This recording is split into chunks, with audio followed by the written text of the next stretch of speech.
Pessoal, tudo bem? Aqui é o Carlão, estamos de volta em mais uma aula. Vou estar resolvendo os exercícios de apoio da Univesp, tá? Instalações elétricas. Então vamos lá. No enunciado diz: sabe-se que o circuito em corrente alternada, aquela da tomada, né? Apresentado na figura a seguir, é alimentado com frequência de 60 Hz, tá? A mesma da rede, da tomada. Então ele faz o desenho aqui, né? De uma fonte de corrente alternada. Faz um circuito, né? Tem um resistor, uma bobina e um capacitor, tá? Ele dá os valores desses três componentes, tá? E dá a fórmula da tensão, tá bom? Aí ele pede, represente o valor da tensão de forma complexa. O que seria essa forma complexa? Seria a forma polar. O que é a forma polar? Vamos voltar lá no desenho?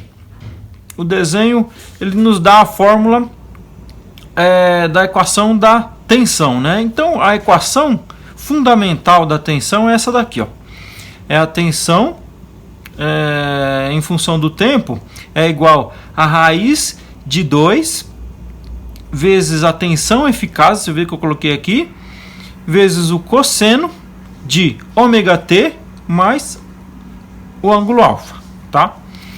E a gente pega essa fórmula aqui, a gente compara com a equação fundamental da tensão, que é essa equação que eu passei aqui agora.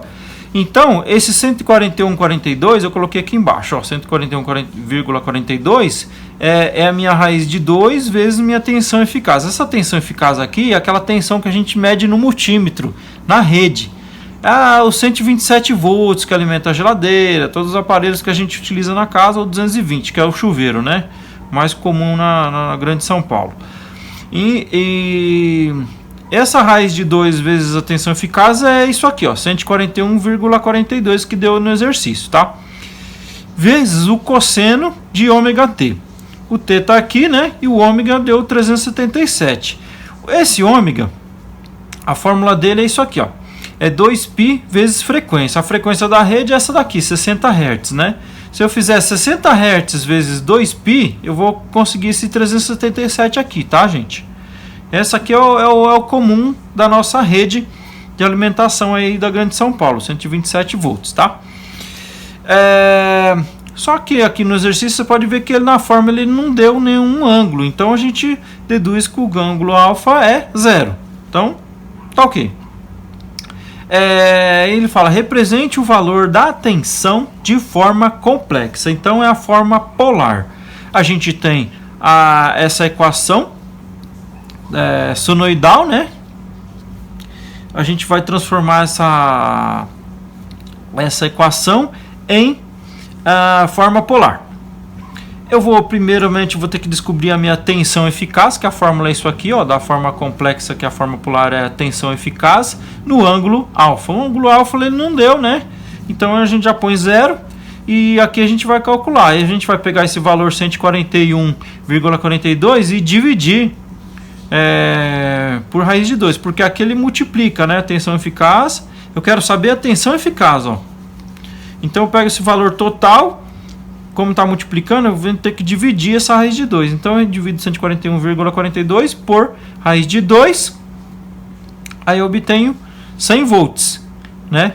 E no ângulo 0, porque ele não deu o ângulo. Então a minha forma complexa aqui, a forma polar é isso aqui. A tensão eficaz, que é 100 volts aí na tomada aí para ele, né? Para alimentação, no ângulo 0. No ângulo 0, tá? No sistema fasorial, o que é? O sistema fasorial, isso aqui é como se fosse um selfie, uma foto, tá? O sistema está em desempenho ali, você tira uma foto naquele momento, tá? E você vai tratar todas as informações naquele momento, tá? No caso do ângulo, tá bom? Então vamos partir pro... Aí também ele coloca aqui, lá no gabarito ele coloca aqui EM, né? Esse E aqui a gente pode tratar como uma amplitude, tá? Que é essa raiz de 2 vezes a tensão eficaz, tá? É uma tensão de pico, tá? Lembrando que é aquela senoide, tá? A ponta mais alta da senoide é a tensão de pico, tá? Que é esse aqui, a amplitude. E a tensão eficaz é o que a gente já falou já, é a tensão média, né, que a tomada fornece para a gente poder alimentar os nossos eletrodomésticos, enfim. Tá? Então esse E a gente trata como E fasorial, tá? Eu chamo de tensão eficaz, tá? No problema lá, no gabarito colocou como E fasorial, então tratamos essa tensão eficaz como E fasorial, tá? Então é isso aí. De qualquer forma, você pode chamar como E fasorial ou tensão eficaz, dá no mesmo, tá bom? Então é isso aí, pessoal. Agora vamos para o exercício 2, tá? Ele pede, calcule as impedâncias de cada componente, tá? Impedância é como se fosse uma resistência, uma oposição para a passagem de corrente, tá? E cada componente apresenta um comportamento para oposição à corrente, tá? No caso do resistor, ele consome toda a corrente, tá? No caso do indutor, ele tem a impedância dele, né, indutiva, e aqui tem o capacitor, tem a capacitiva, tá? Então a gente vai tratar desses cálculos de impedância, tá? No resistor, ele não participa do plano complexo, tá? Ele não vai pro J, ele não forma ângulo, então ele fica sempre no plano real, tá? Então, o valor dele se deu 5 ohms, é o valor de 5 ohms mesmo, não tenho o que inventar, tá? Já para a bobina, o indutor e o capacitor, eles já participam do plano complexo. A gente vai utilizar o J, né? O J é o símbolo da raiz de -1. Lembrando que é um número que não encontraram uma solução, então substituíram pelo J, tá? E o J é porque nos números complexos, o I, aqui na elétrica foi substituído pelo J, porque para não confundir com corrente, que I significa corrente, então por isso ficou J, tá? Então o ômega, ele vale 2π vezes a frequência é 60 Hz, né? Então se eu colocar 60 aqui vezes 2π, eu vou ter o meu 377, sem novidade. Então a fórmula é essa aqui, ó, J ômega L, tá?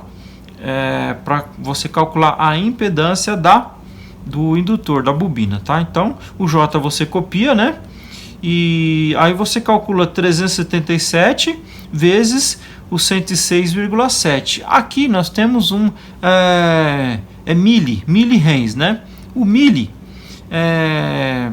como micro, eles seguem uma escala, né? Na base de 10, que é assim, ó, milli é a base 10, né? Sempre base 10, 10, 10, 10 aqui. Só que o milli é 10 a menos 3, o micro é 10 a menos 6, o nano é 10 a menos 9 e o pico é 10 a menos 12, tá?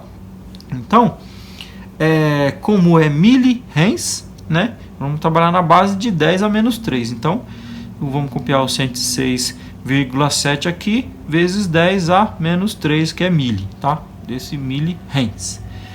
E você resolvendo isso aqui, 377 vezes isso aqui, você vai conseguir o J copiado aqui e o 40 ohms, tá? Sempre em ohms, tá? A impedância, tanto para capacitor como para indutor. Então, para capacitor, nós temos a fórmula aqui, o Z, né, que é o símbolo da impedância. Z do capacitor é igual a 1 sobre J ômega C. O J a gente pode trazer ele para cá, né? E a gente resolve isso aqui, o 1 sobre ômega C, tá? 1 sobre esse 377, que é o ômega. E esse 88,4, de onde veio? Veio daqui, ó, esse valor aqui do capacitor. Só que isso aqui é em microfarad, tá? Micro a gente olha na tabelinha aqui, ó. Tá, micro tá na base 10 a menos 6. Então vou pegar esse 10 a menos 6 e vou colocar no lugar do micro, tá? Vamos copiar esse valor aqui vezes o micro, né? Que eu coloquei aqui 10 a menos 6. Então vou pegar tudo isso aqui e resolver, né? Eu fiz alguns cálculos errados, mas acabei chegando o mesmo valor aqui, que é menos... esqueci de colocar aqui, menos 30, tá? Menos 30 ohms. Menos J, 30 ohms. Por que o menos? Porque o capacitor ele já tem uma defasagem de 90 graus. Então, ele já na forma ele já entra com sinal negativo, tá? No resultado. Então, vamos lá. Aqui já resolvemos, tá bom? E continua no próximo vídeo, tá, pessoal? Agradeço, curta meu canal, inscreva-se. Até a próxima.